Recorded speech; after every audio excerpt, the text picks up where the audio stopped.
Hello, how are you doing? Now in the last video we were able to create a fresh install of React, right? And in this video we're going to have a look in the file and folder structure. So what I did is I just opened in Sublime Text. So this is where we install. So I was installing this in my root directory inside this React folder, and I named it LaReact, and this is the folder I'm opening in Sublime Text. Okay. So the first thing you might want to find out is where this is coming from, right? So welcome to React and this text, where it's coming from. Okay, so where it's coming from is if you go, and this is the folder structure, and then most of the time we will be working inside this source folder. Okay, so if you go inside, you see all these files. The one we are interested in is this index.js. Okay, so what is happening here? You see React and React DOM are being imported. So this import is ES6 feature. So when you import a package like this, you don't need to specify the directory like so. Okay, so you just give the package name and it goes looking for these packages in node modules folder directly. Okay, so if you go down, you will find React and React DOM packages as well, along with hundreds of other packages, because they all depend on each other, so it is huge. Okay, so we are importing the index.css as well, which is here. Okay, and we are importing the app, which we will look, and this one, import register service workers. So this comes with this React installation by default, and what we're doing is we are rendering this app component. Okay, so this is we're importing from here. This is the app.js, so we don't need to say .js. Okay, we just need to give the first name. So we're importing this app component, and we are rendering using this React DOM dot render method. Okay, so as you can see, this render method takes two arguments. This is the first argument, this is the second argument. So the first argument is the component itself, so which component you want to render, right? So in this case, this is the app component and where you want to render, and this is the place where you want to render. Okay, now what is happening here is it is being rendered in a div with ID of root. Okay, now this lives inside this public folder. So if you go inside public folder, we have index.html. Now this index.html doesn't have many things.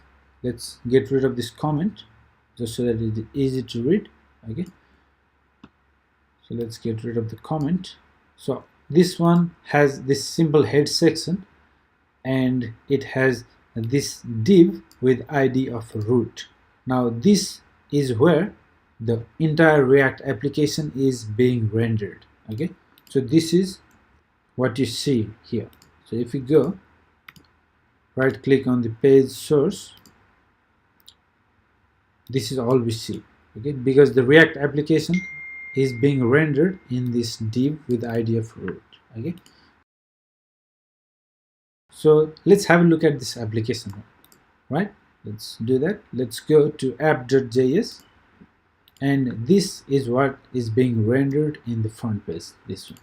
Okay, so what is happening here is just we are importing React as well as component, and then we are importing the logo as well from logo.svg, right? So this is the one, and we are importing app.css. It's pretty basic.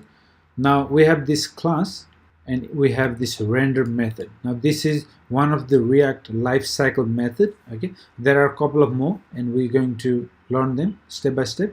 So this method, what it does is it renders. Now this code looks exactly like HTML, but this is JSX. Okay, so JSX is simply a mixture of HTML and JavaScript. Now this is how you create components in React. You mix JavaScript with HTML like this syntax. It's very easy to understand and get started because it's just like writing HTML, and in between you can embed JavaScript using these two curly braces. So this class app is extending the component, the component that is coming from the React, okay, and using this render method we are returning this JSX. Okay, so it has logo, it has the header, welcome to React, and it has some code.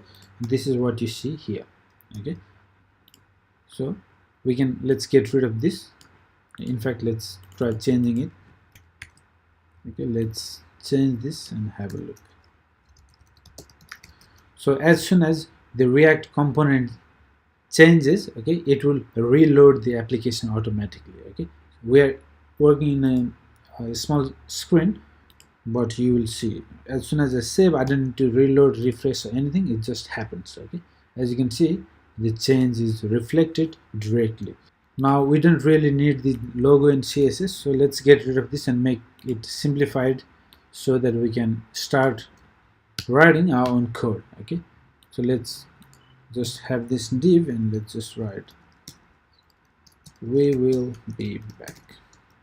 Okay, let's save, refresh, it's gone, we'll be back. Okay, so we'll be back in the next video and we will start writing some React code. All right, we'll see you in the next video. Thank you.